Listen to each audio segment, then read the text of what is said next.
Welcome to the Learning Can't Wait podcast, a Full Mind production.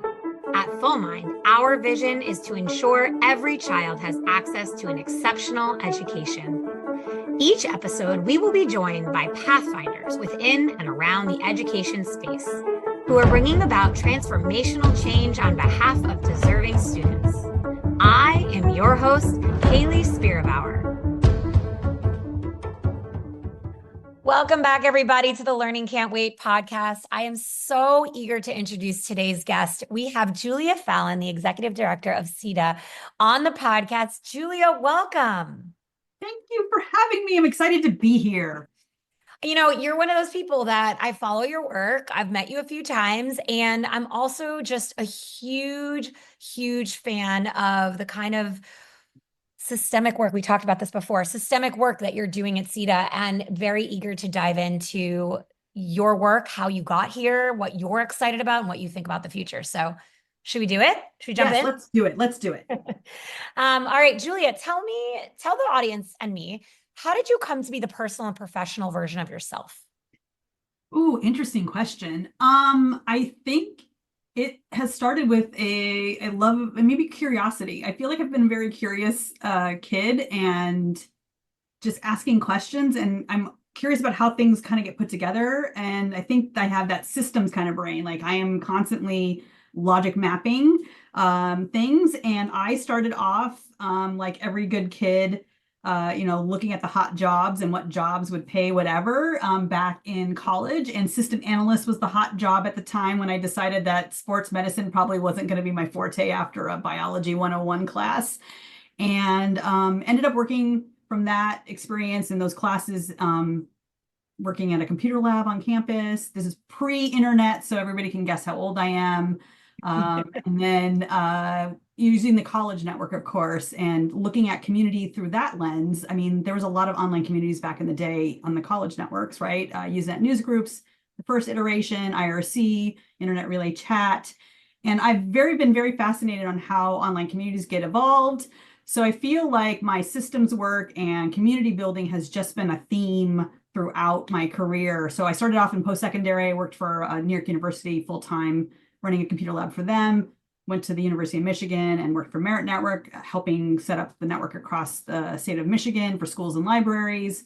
And then I sort of took a foray outside of education to take advantage of the dot-com boom, but when got laid off during the dot-com bust, I ended up back in K-12 somehow, and really excited about being able to come and work for the state education agency here in Washington State, which is where I'm based, and kind of bring that idea of what IT programs look like to a career in tech ed kind of space, right? Not everybody needs computer science degrees, but you need other folks in the IT space. And then just EdTech became part of the thing. And I think there's something about technology that really empowers us, right? You learn something new every day, and that feeds that curiosity, right? And it's a systems kind of approach. So I think that's kind of the through line.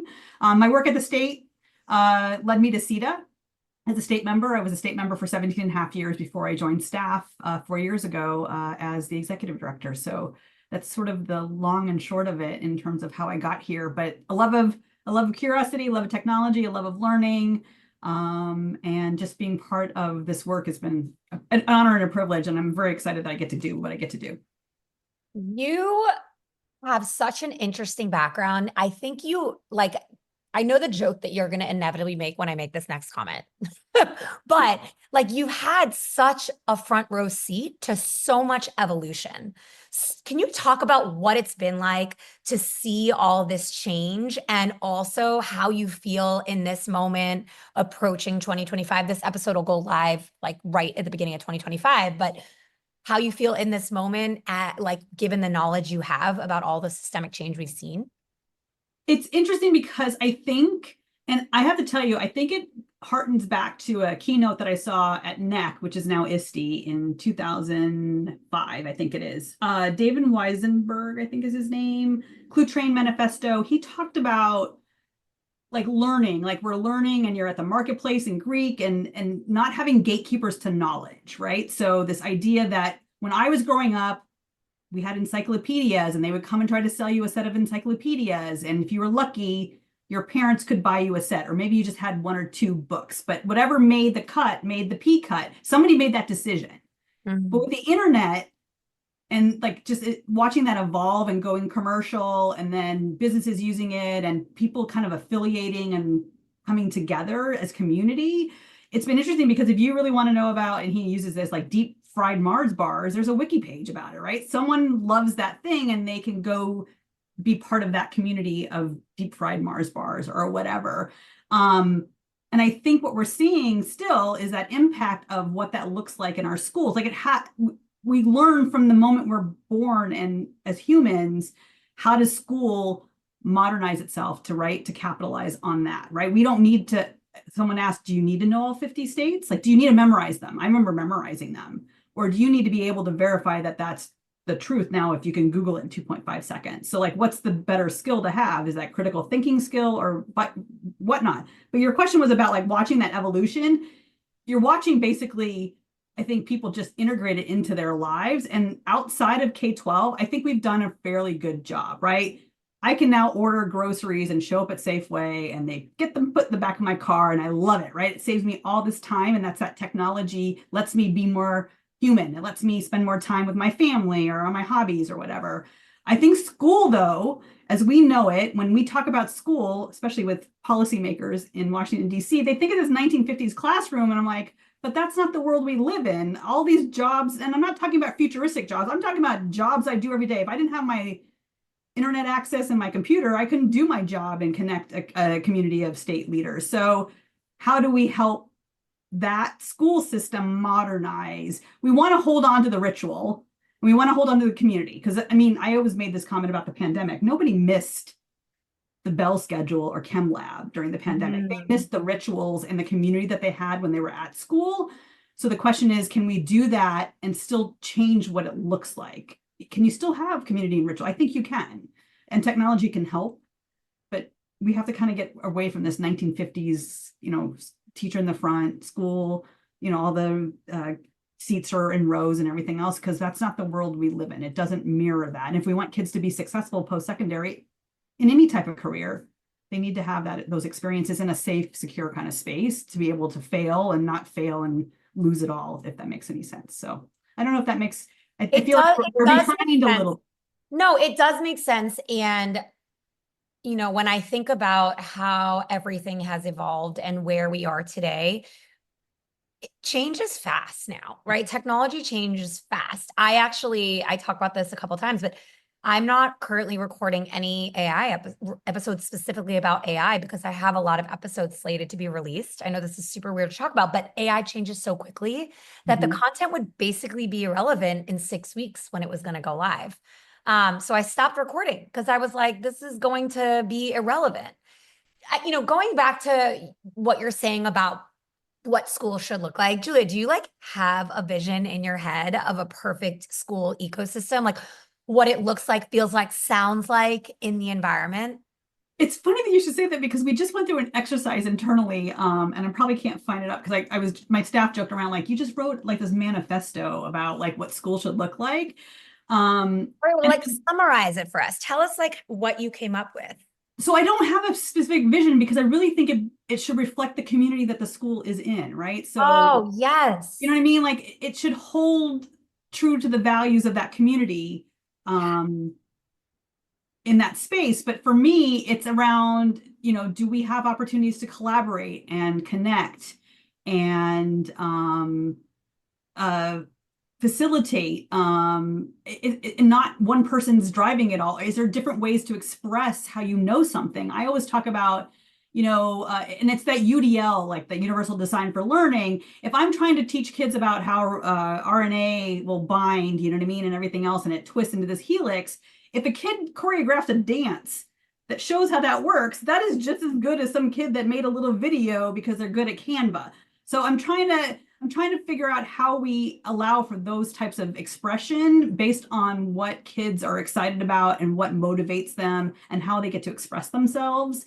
And the end product is the end product. It's the process. So it goes back to technology is invisible, right? You don't need it all the time, but it should be used when it makes sense to use it. There's intention and there's mindfulness about using it. And as a teacher, do I know how to do that comfortably, right? I think sometimes we have folks that are just like uncomfortable, but I think we could show them you actually will spend more time with your kids doing what you love if you can embrace some of those technologies that are coming, like AI and whatnot, right? AI for me really should be replacing I mean, I always joke around, I want someone to make dinner every night because that would give me again more time, right? Please, Like let me do creative things. I don't need it to do like the I don't, boring. yeah, I don't need it to do, No. I don't need it to free me up so I can go grocery shopping. I need to do the No. grocery shopping so I can be freed up to Right. be more human and be creative and Yes. connect and be more human. And we need to be looking at technology that way.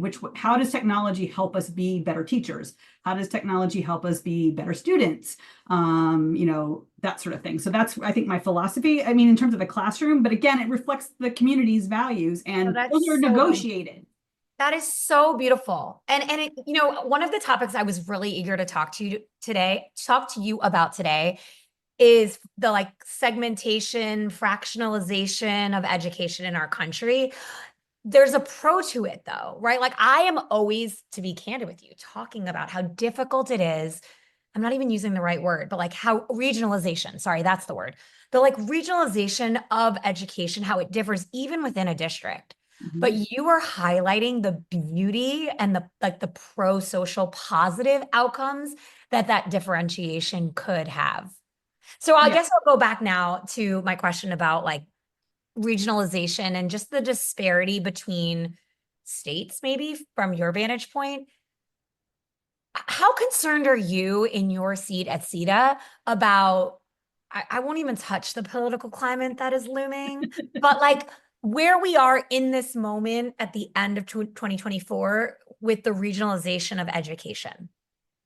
I think, well, we talk about local control and people want, again, communities want to have that agency over their community, right? That's what you're seeing, right? You get this push pull, right? We don't want you to tell us what to do. We want to be able to make those decisions. But how do you do it in a way that benefits all, right? Because I don't want equity is one of those things, but I also don't want my kid to be assigned to a teacher for biology 101 that doesn't use technology at all. And then another kid is getting assigned to the same biology teacher, another biology teacher in the same building next door that uses it, right? There's there's an inequity in a building. Forget about like a district or across the town or whatever. But in terms of, I think what we need to do is, I think states are doing good work. I mean, I will always say that. And even those states, how do we highlight what states are doing well and how do they come together to, again, reflecting the values of their community and their state citizens and everything else. But it has to be balanced so that everybody within that community, right, is also getting the same sort of equitable access to the experiences that are happening. So just you don't want to harm anybody unintentionally, right? I think we all want the best for everybody. So political climate aside, I'm not having any sort of freak out just yet. I have my canaries in the coal mine if people that if they start freaking out, then I'll be like, all right, now I probably should be a little bit more concerned. But until they start freaking out, I'm just going, all right. So it just means that we're going to have a shift on states doing more for themselves. How do I, as the leader of this professional association of state leaders, help create the community where they can exchange ideas, they can get support from one another, because often there's maybe one or two or three people that are doing that work in each state, and states could be alike in terms of their approaches. So how do you leverage that community and that expertise so that all states benefit at the end of the day? But states across the board are doing good work with what they have, the resources they have, and everything else. So I still think it should be reflective of your community. Like in Washington State, where I am, access is a big deal when you live in the lower Cascades Mountains and you can't get broadband. So we need to be looking at other ideas, but we might be very similar to the folks in West Virginia that have a very hilly area. So then how do we maybe combine our efforts for advocacy for access in those kind of spaces? But each state wants to do the best for their folks, right? They want to have access and a good quality of life for their folks that live in their states. What I appreciate about SETA and a lot of the kind of organizations that bring people together is the notion that this is a rising tides lift all ships, and us rowing together in the same direction is what's best for kids. Can you talk a little bit about SETA's approach to this collaboration and community, and how you've seen like an example perhaps of some impact of idea sharing and support, the impact that it's had on a particular community? Sure. So our association, for those that are not familiar with it, I always say we're a small and mighty professional association. So we're not as big as a COSIN or an ISTE, and we don't have thousands of members. We represent states and affiliates that are also state-based in essence. And then we have our corporate members that are part of our membership community. Because we're smaller, I think it creates a more intimate and accessible network amongst our membership, right? It's not like you're trying to find 1,000 people in a community that might be working on the same things as you. You're probably one of 39 states that are working on things, and you're looking for a job-alike person. And I know this from my own experience working in Washington State. There was like 4 of us working on EdTech stuff. It was nice to talk to other people that were working on EdTech stuff and having Like similar you experiences. too, also like this thing. Let's talk. Yeah, so we could do this. And because we have technology and the internet, we were able to do that. And nowadays you have Zoom and you can do a lot more without physically having to be in the same space. An example though was in August of 23, generative AI really kind of hits the K-12 space in the face, right? And everybody's kind of going, oh my God. And then everybody was giving states a really hard time, like, why aren't you on top of this? And I have to remind everybody, like, states are not built and designed to be swinging all around, that they're kind of, Yeah. they're methodical. They're also making sure that they're not, impacting other initiatives that are going on, or projects or laws or whatever's on the books, right? Both at the federal level and at the state level. So it took them a little while just to kind of go, okay, what do we want? How do we want to approach this? It's an emerging technology. It's going to have a huge impact on our space. What do we want to do? Several states went out first. You know what I mean? And I always joke around, the West Coast kind of just took the lead and went off. Oregon, California, Washington kind of came out early on. What we did as an association is we brought folks together in, I believe it was late January, saying, all right, those of you, the states that we're working on it all fall, what did you learn? Give us the good, the bad, the ugly, because we have legislative sessions at states that are probably going to drive this initiative in your own states to say, go do this, tell your state superintendent to go do it or whatever.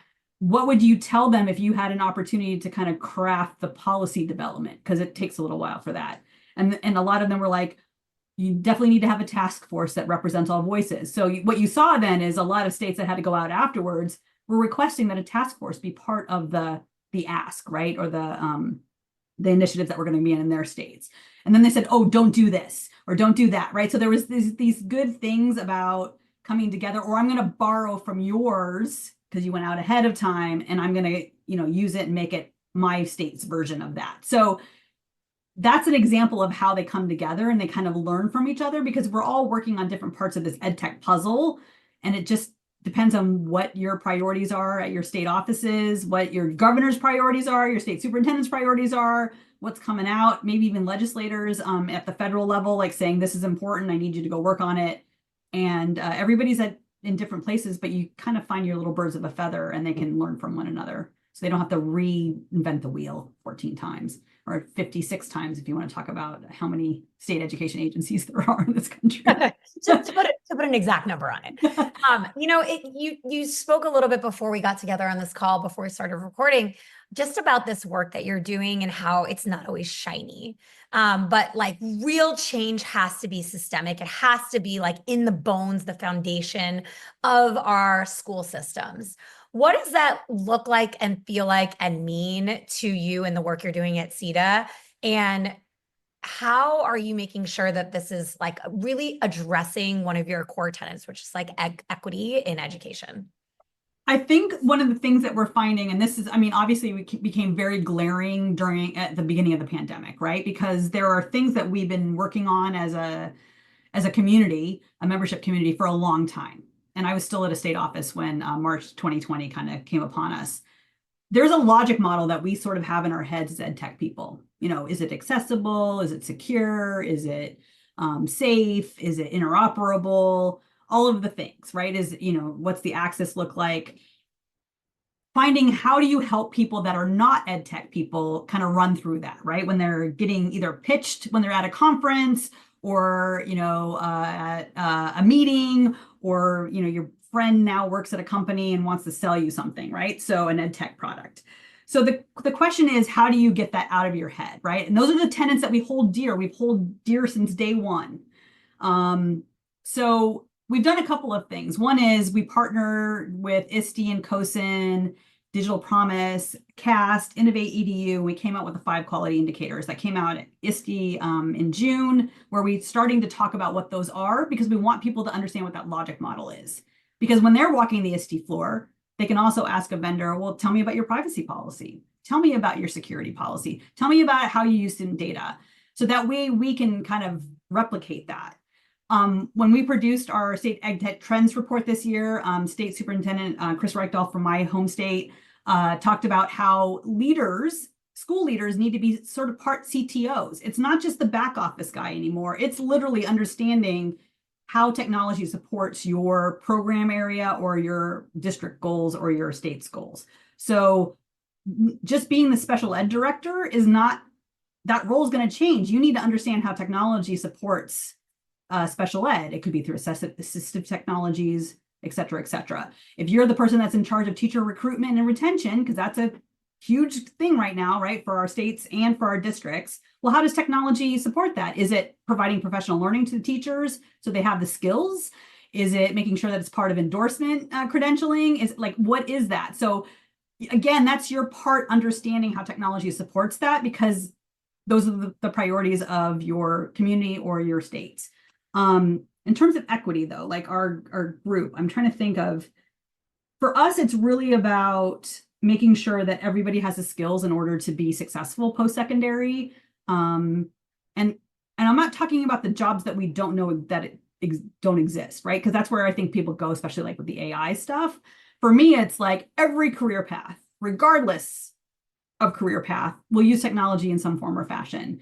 I can go talk to people that are farmers, and they are probably using Excel, GIS, monitoring real-time markets, trying to figure out what their yield is going to be. Like inside a combine is looking a lot different than it did, 30 years ago. And how do we get experiences for students to have that? And maybe somebody is really technically minded. They may take over the family farm because now it's even more exciting, right? Because there's technology there. It's not done the old way. So how do we make sure that kids get those experiences, right? So that they can be successful when they leave our system, our formal system of education, in essence, in this country. I imagine your work is so interesting and exciting and different every day. Is that like is that a true assumption? Like, as I'm thinking about what you do every day? No, I feel like we work on the same kind of things, but just from a different angle. I think for us, it's really looking at the system versus just the one-off. Yeah. AI literacy, super important, because people are going to need to understand how those algorithms and how it's learning you and how it works. That is the process. But eventually it's going to become background. You know what I mean? It'll be background to it, right? And it's adjacent to other skills that you need in order to be successful, for media literacy and how to use a computer and all that kind of stuff. So it's more systems focused, I think, than anything else. And for me, it's just trying to figure out what part of the puzzle we're working on and how do you move things forward from a policy perspective. Policy, when I first went to the state office, someone said, I hope you like watching grass grow, because that's really what policy development is about. Like, you have to be a lover of like very slow. Sometimes it's very slow. Sometimes you get that perfect storm of, a legislator has the will and the political climate is great and something moves really quickly. But a lot of times it's really playing that long game and being okay with it. It's a chess game more than anything, you know what I mean? And trying to anticipate what the moves are going to be so that you can be in the position that you can be in order to affect change. Well, that's fair. I appreciate the pushback on the notion that it's super exciting. I too am like a little bit of a policy nerd. So I think for me, this is very exciting work. I also appreciate, though, that you have to be really systemic. I keep using that word, but I'm going to use a different one. That you really have to be methodical about how you approach these issues. And even your even-keeledness as you talk about AI is it's refreshing, because when I was preparing for this interview and I was looking up like what jobs you've had before, and you talked a little bit about it, how you were the World Wide Web coordinator at the University of Michigan. It's going to be like that. Like no one, it's going to be the background noise in some time that maybe our own kids' generation, doesn't even reference as groundbreaking or essential. You're right. It will be just woven into the fabric of our lives in a way that doesn't feel right now possible because of how shiny it is. So it takes a special kind of patience to have that long game view, and it's important. It has to happen.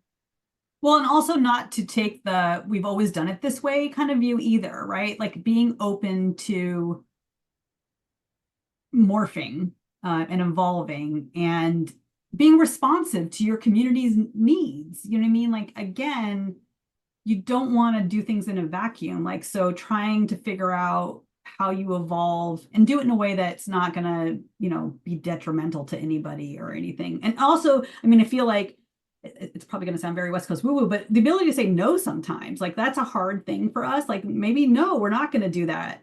It just doesn't make sense. And knowing what your swim lane is, or deferring to other folks saying, no, you're the expert here. You know what I mean? If I really need expertise on what it's like to be at a local education agency, I will probably go to a Keith Kruger in COSIN and say, what's it like here? If this was going to be implemented, what would it look like, so that we can get that kind of feedback loop versus trying to make assumptions based on anecdotes or what my experience was like in Washington or someone else's experience in Utah or, Virginia or whatever it is. It's really trying to create spaces for all of us, and we all have to advocate from our perches.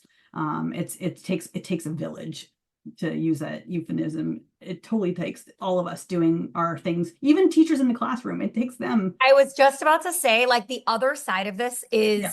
that once a good idea is adopted, successful implementation is a whole other story. Yeah.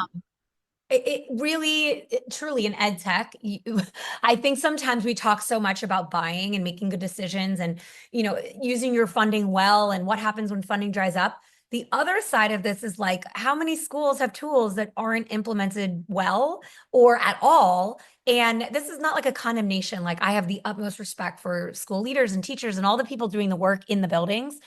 And like, we were hit with an onslaught over the last 5 years of ed tech tools. And so being really judicious, not only about buying, but about like comprehensive planning and robust stakeholder engagement when we implement, like doing it right, is the other part of this puzzle that matters so much about making like really affecting change.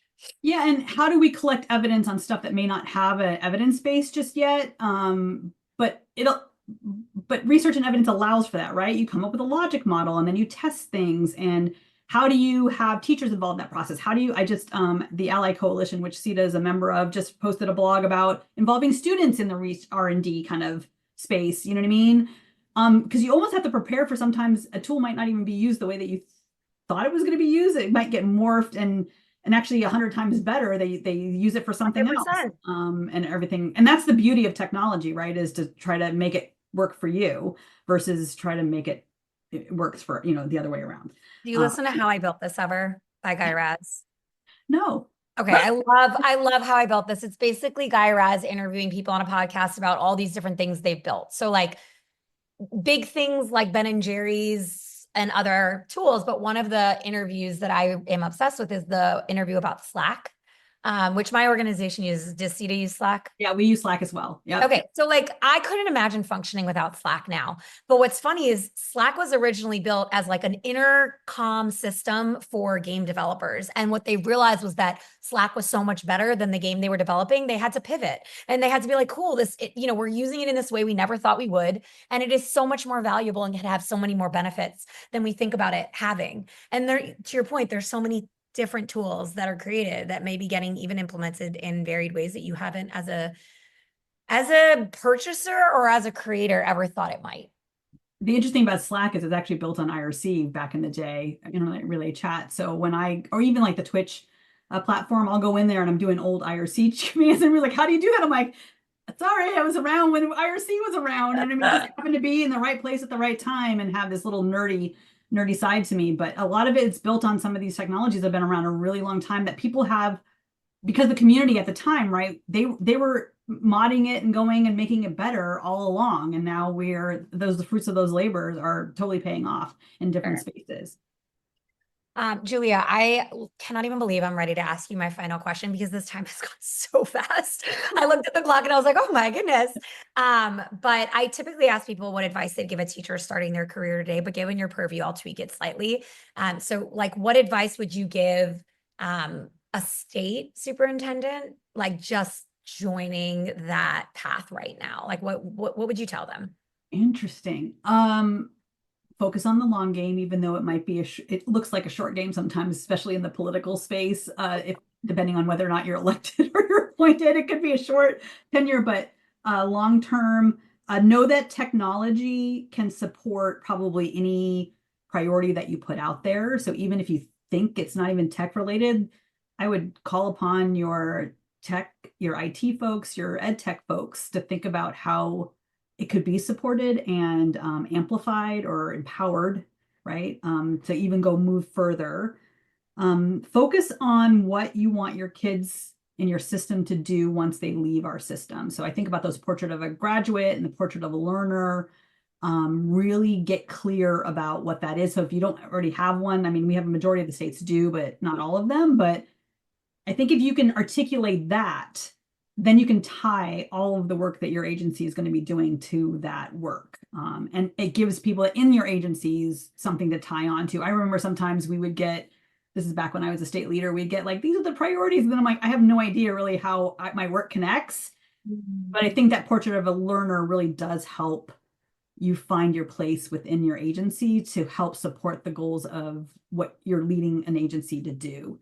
And I think one more thing is that to trust your peoples, because folks that run programs, especially those that are career, not necessarily appointed, we know that there's always a level of folks that come in and out depending on, and sort of the leadership in the building and everything else. There's a lot of people that have been there a long, long time, and they are not there necessarily probably for the paycheck or anything else. They're there because they believe in the mission and the vision of public education in our country, and to trust them. When they're telling you something, to trust what they're telling you. You can sort out we've always done it this way kind of people, but trust if somebody says that probably is not going to work because we did X, Y, Z, they probably have the experience of where it didn't work well, and they could help you tweak it so that it would work well if you're going to implement something new. I love it. Julia, you are amazing. Thank you so much for coming on the podcast. I've had a really great time learning more about your work and what you think, how you think about the ecosystem. And I'm grateful you spent your time with us today. Well, thank you for having me. I really appreciate the opportunity. And thank you to everybody who tuned in today. Thanks for listening to the Learning Can't Wait podcast. If you like what you heard, please rate, review, and share this episode. Be the first to know when we have a new episode by subscribing wherever you listen to podcasts. If you'd like to be a guest on the show or have a suggestion for an episode, email us at podcast@fullmindlearning.com.